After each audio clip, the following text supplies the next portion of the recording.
Assalamualaikum warahmatullahi wabarakatuh. My name is Tazakka Adie, and today I'll be opposing the government from the opposing team. So today's motion is this House believes that states should reclaim a large proportion of all donations to charities and redistribute it across charities on the basis of their effectiveness. So we would like to make our stance clear right here and then.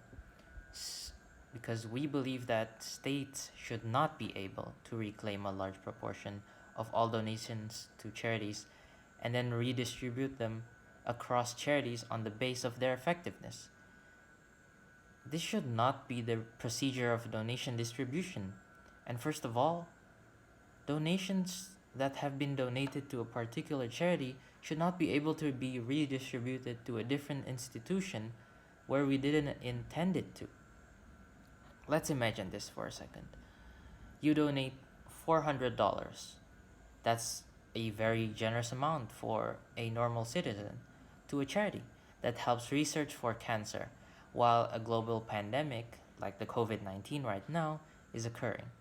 That means with the system the government team is proposing, the majority of your money that you intended to go to that cancer research will most probably or even almost for certain will be redirected to a charity that focuses on COVID-19. Do you really want 300 or more dollars to be somewhere else? A place where you had no intention on helping out with? And how effective and how is effectiveness actually measured objectively? And why is the government allowed to say that more money needs to go here, more money needs to go there, they need to receive less, and they deserve to receive more? How are they entitled, or why do they have the power to say something like this?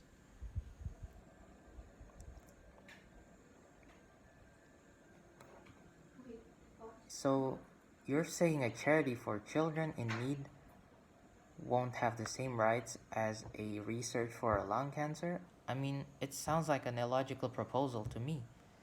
The other thing is, the government mentioned that the majority of the donations to charities are from the top 1% of the developed world and from the 0.0 and from the 0.1% of the developing world.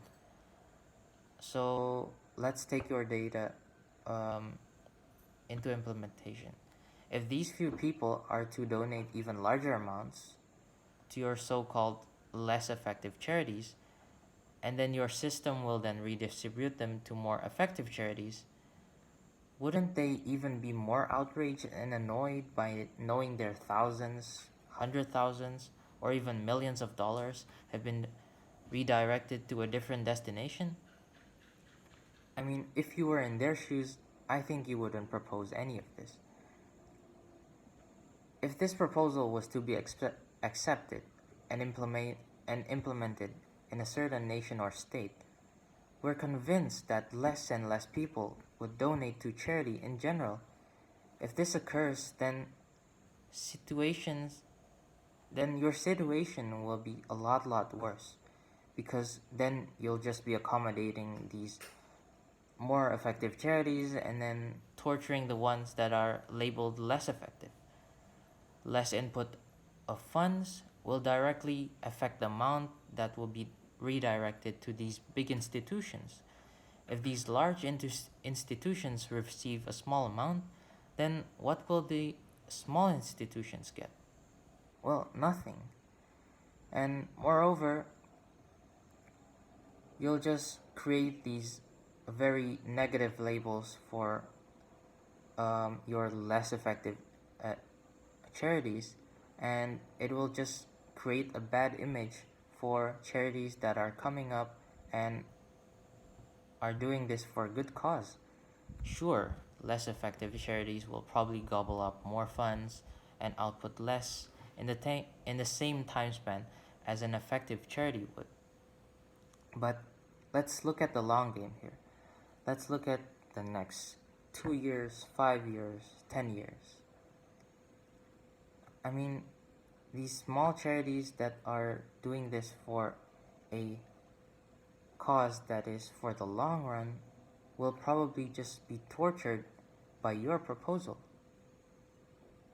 A large majority of charities stand because they all have a cause, their own particular causes. They have the intention, they have a positive intention and a good intention to save lives, whether indirectly or directly. So, yes, small charities may have less impact, and they normally help out a small number of lives too. But listen closely there. There's still a small number of lives, which is still people, lives, just people like us, which could only be maybe 150, 25, or even just 10 people who are really in need in dire, hard situations. But those are still souls that could be supported by these funds that we donate regularly. And what if for this small group of people, these donations are a matter of life and death? What if they don't receive these donations yearly, then they just go extinct and die? I mean, we wouldn't want any of that to happen. Therefore, to make our stance clear, this House believes that each and every one of these institutions, these charities, these up-and-coming, these small, these big charities, they deserve to have the same opportunities and the same rights as your so-called more effective charities. That's all from me. Thank you.